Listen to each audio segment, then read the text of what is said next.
prospective wives. And welcome back to Jeff Koinange live. I tell you, Mick Mutz, you have just nailed it when he said the bench is on fire tonight. Oh my. That's because the bullfighter, Dr. Bonny Khalwale, the senator from Kakamega, has shown up. Fists punching, you name it. He's flying, he's giving it all. And Tony Gachoka, also up to speed. Receiving. By the way, if the Grand Mullah's watching, you're ready for him. Oh, yeah. You're ready? Yeah. Tumwite nyinyi wawili? Of course. So as long as it's not about ICC. Yes. Nothing personal. Utamweza? Let's talk about national issues. Speaking of national. Including his tenure at the Judicial Service Commission. Oh my. Yeah. Inspire, engage, motivate. They're saying, now let's talk about what Kenya needs to do now, today, to enhance security. Okay, Jeff, I need to say that. Let me first of all say, Kenyans already did their part. They passed, in my view, a historical constitution. Very rarely do you have a constitution, any other country I can't remember, in peacetime. So we have a working document. It is not a perfect document, but it is a document that lays the rule of law and the way in which institutions should be governed and managed. Some of those institutions have been fortified by the people themselves by donating to them what you call security of tenure, by donating by the people themselves how appointments are done. And to some extent, if you remember when Kibaki was president, he tried to appoint Karaoke as the Chief Justice, but the Constitution and the law would not allow. And there had to be a new process that saw my friend Dr. Willie Mutunga become Chief Justice. I would implore that Kenyans should know that there is a working constitution, there is the rule of law, and everything, unfortunately, does not fall on the table of the president. Some of it falls on the appointing institutional capacity or lack of it. Does Parliament vet properly? Do the people who are given recommendations by the president, do they send them back? Because presidents have been made to change appointments. Under Kibaki, there were 3 or 4 that were rejected by the National Assembly. And I would like to see what happened with the case of Nancy Baraza, where the Judicial Service Commission and the organs of the judiciary said, no, this is conduct unbecoming. So I want the president to do his part, and he must, because he was elected to do so. But I would also want to see us giving life to the Constitution so that MPs and senators and leaders take seriously their obligations in vetting, and by putting a vetting act and so forth, the men and women who are there. But Tony, in the meantime, we can't afford another Mandela. We can't afford another Mandela. Jeff, you're asking me. No, I'm just saying we go by the Constitution. In the meantime, what happens if they hit us again? What I'm saying, Jeff, and really I'm being as honest as I can be, there will be not shortage of lynch mobs, to come and jump and at the hour at the moment. But I'm saying I would like to have a longer term view. I would like us to have a working solution that is not day by day, but really is policy driven. And I was suggesting it's time to come together as the National Assembly, as the Senate, as the presidency, as the media, as the people of Kenya, to say something is wrong with how these people got into office. What went wrong? We need to audit. Yes, the president nominated them. How did they go through the system? Number one. Number two, the president has given a warning shot. If I was in Uhuru Kenyatta's cabinet, and why Khalwale didn't understand me was, there's sometimes a president wakes up. Jomo Kenyatta woke up. One day, President Moi woke up. The sacking of Rerenku was not a reshuffle. He was sacked. The Kimai went, regardless of security of tenure. If I was in Uhuru's cabinet, I'll be wondering what has happened. The president has actually got the message. If the protests or discussions or marches or media attention was meant to get his attention, he's got the attention. So you're saying he's waking up? And I am saying, because I know the president, now people will see the president. So because he's going to... A basic fundamental lesson in a student of computer is that garbage in, garbage out of a computer. When the president chose to send garbage for vetting in the National Assembly, he could only have expected garbage to come out of the vetting process. So spare the National Assembly for the failures of the president. If the president had wanted men and women of integrity, he would not have sent garbage for vetting at the National Assembly. Can I say this? So we want to give him credit for that. Jeff's question was, what should Kenyans do? Before they do it, they should start by regretting that they allowed the constitution that they fought for so long, after it came through, to be given in the hands of somebody who had no idea about the fight, who had no idea why we fought. William Ruto and Uhuru Kenyatta are spiritual and ideological orphans of Moi. Moi never believed in the constitution. I am in the age group of one Uhuru Kenyatta. And when at the age of 22 at the University of Nairobi, we started fighting Moi, is because we believed in a better Kenya. Uhuru, having run away with the election because the IEBC ate chicken, they refused to announce Raila the president, and we have given our constitution to somebody who lost an election. This is going to go on up to 2017. You honestly think he lost? Yes. You honestly think he lost? Let me give you an example. I come from a county called Kakamega. There is a place called Likuyani. When we were there at 11 o'clock, and I say this thing without prejudice, the returning officer announced that Raila had scored 28,000 votes in that polling station. Uhuru had scored 5,000 in Likuyani. But when we came to Nairobi, the tallying center told us that Raila had gotten 25,000.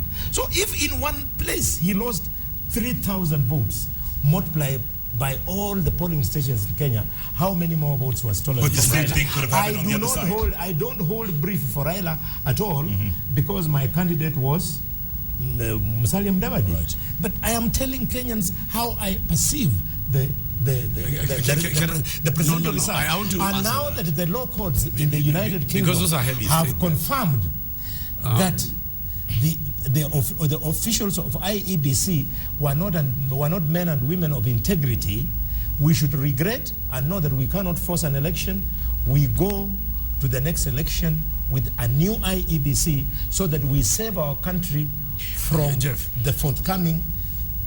Jeff, Tony. I mean, he's had his say, and I defend his right to say it, even if all of it is hogwash. I've said, and I mean the word. Jeff, on a serious note, if you're going to call me for interviews, then Tony starts saying that I am speaking hogwash, then save me next time from coming. Yeah. Because if he wants me to boast about my credentials, I'll make him dizzy. If he now has an opportunity to read my credentials. I think if it's you not can, right. He can't call me hogwash. You can't call him hogwash. You can read the dictionary and see what the word hogwash means. What does it mean? It means that what you've said is not true. It is not personal. It's not an attack. Anyway, I'm just trying to use. Tony, listen. No, can I make my point? No. The word. If you do not ask him to withdraw and apologize, I withdraw the word. Who are you to call me hogwash? Okay, what have you done in Kenya? I have no issue. No. Relax. Now, let me say this. Apart from being a little bit privileged. Okay, could I? I want to say this. Yes. The campaign against President Kenyatta will not end or start here. It started when the ICC charges were preferred against him. And the propaganda from the party he supported, who only got 500,000 votes, Amani Mudavadi, the other one, Kod, who lost the election, was that not another Kikuyu. Let me say it now. That is what they were going around all the countries. I've been outside central Kenya, and they say not another Kikuyu. Then they said these people from Rift Valley cannot vote for a Kikuyu. And they believed they would not. Luckily, what happened was, not only did the vote come from Maasai, did not come from where Kisii, where Uhuru Kenyatta was elected, by a threshold of 50 plus 1. He got 25% in half the counties in the country called Kenya. And that was the threshold of being a president. The popular vote difference between him and Raila Odinga was 1 million. Now, let me say this. Mr. Khalwale has, of course, said that I've insulted him and I've withdrawn, and he has made his point and I've made mine. I want to say simply one thing that Kenneth Matiba taught us. Let the people decide. Let God go to the streets. Let them canvass as much as they want. Let us do work. Let us build railways. Let us build factories. Let us, Gachoka and others who have done nothing, do little. But when we come to vote, my vote will not be less than his or as many as he can ask. What I am asking, let the president serve the term for which he was elected by the people of the Republic of Kenya. Gentlemen, can I ask and you I'm one thing? saying, I'm saying, yeah. no, Jeff, you say finish. And I'm finishing. And I'm saying you cannot have elections in rallies and in protest. You have them through a ballot. Even if you change the IBEC, or even if you try and change the Bible, the book of James will be the book of James. What I'm simply saying, it is a one-man, one-vote affair. You can bring Kligler, you can bring who, but Uhuru won the election, and the next one coming, we shall win by 2 million votes. And I want to say this very clearly. And I want predicted already? Yes. You've seen it? By 2 million. And I want to tell Khalwale, and I'm daring him now, and I'm telling him I want to see even Western where he comes from. I tell you this before Ababu na Mwamba lands, the lesson I told him last week, from Baba na Mama. You know, this ODM is a very dangerous thing. You know that election is now become a compromise. Walienda Kasarani, ikakuwa Kisarani.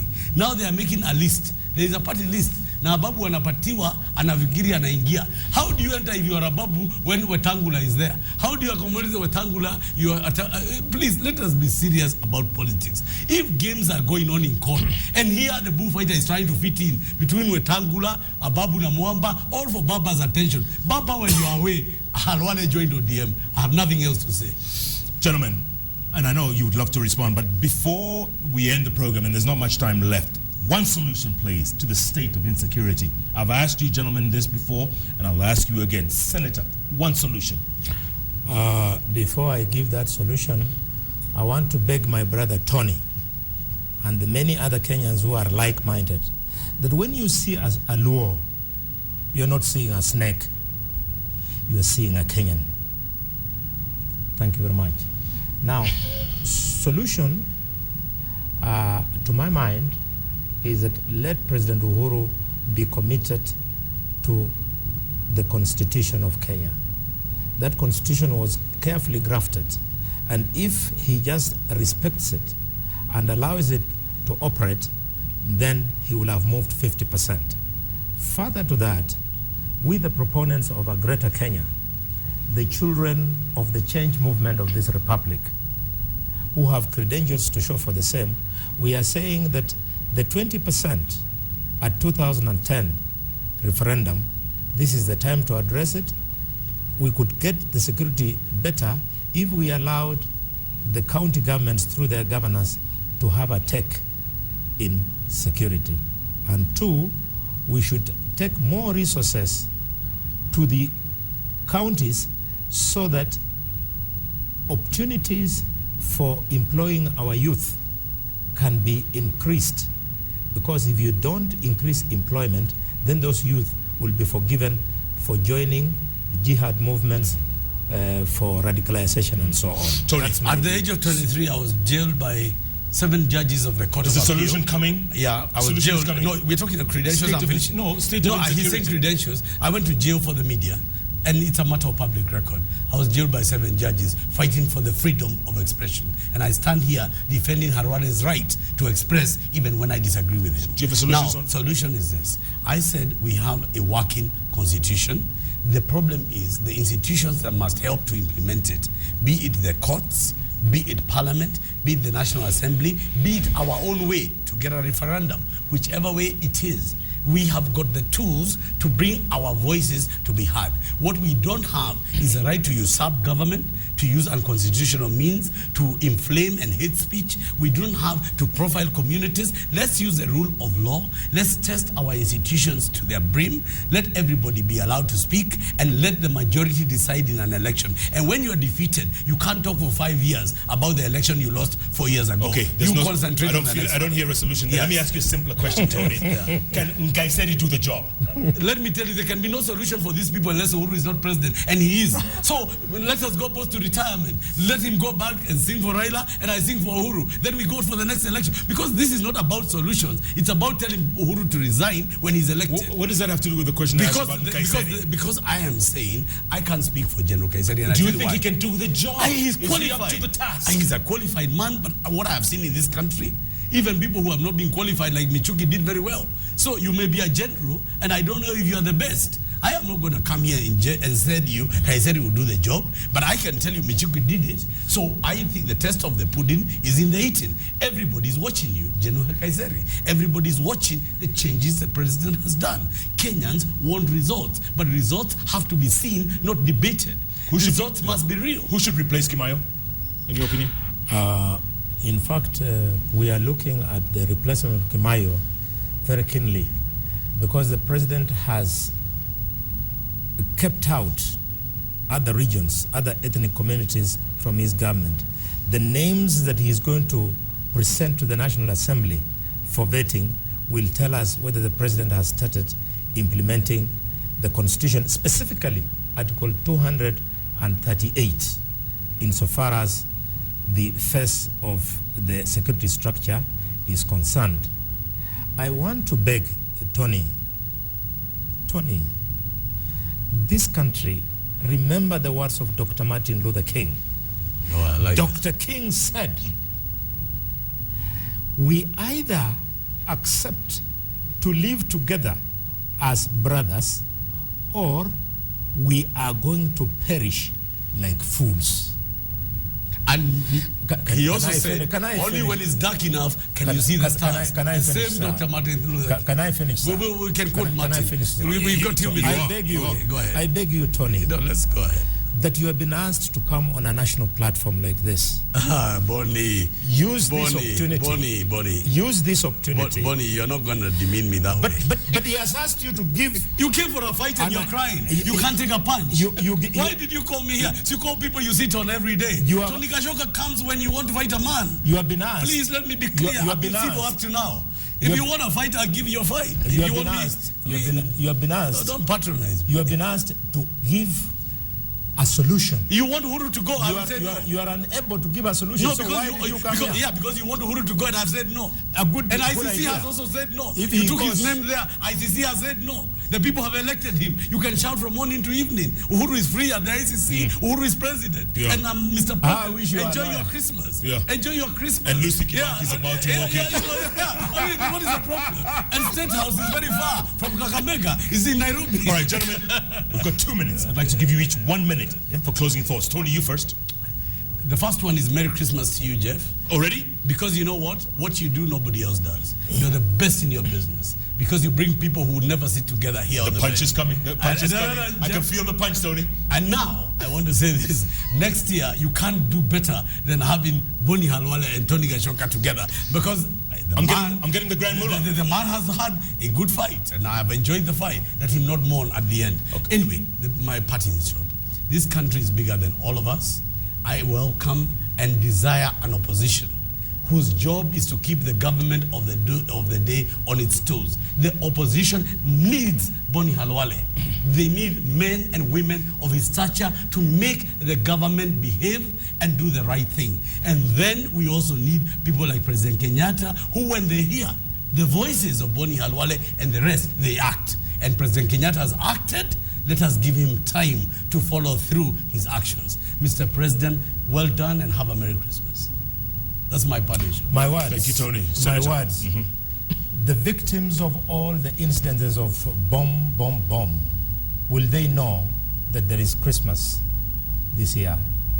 There will be no Christmas in Nyeri for the 16 youth who perished in a quarry. There will be no Christmas in Kakamega for the 17 teachers who perished in Mandera. Will they know there is Christmas? And therefore, I wish nobody Christmas. I would like us to join our brothers and sisters who are hurting. Finally, Kenyans, wherever you are, freedom is coming. We will deliver. Thank you very much. Jeff Koinange. Freedom is coming tomorrow. You know that song. You know that song. Yes. Gentlemen. Never forget, William Ruto and Uhuru Kenyatta, communities killed each other, and today they're in government. They said forgive each other, and they did. And the Kalenjin and the Kikuyu community have formed government, and they have formed a brotherhood. Let Bonny do what they have done. Become bigger than the pain. Use those deaths to bring peace and prosperity to the future. Just because he beat you 10. No, let me tell you. Come on. There's no No. There's no comeback. We won. Freedom is coming tomorrow.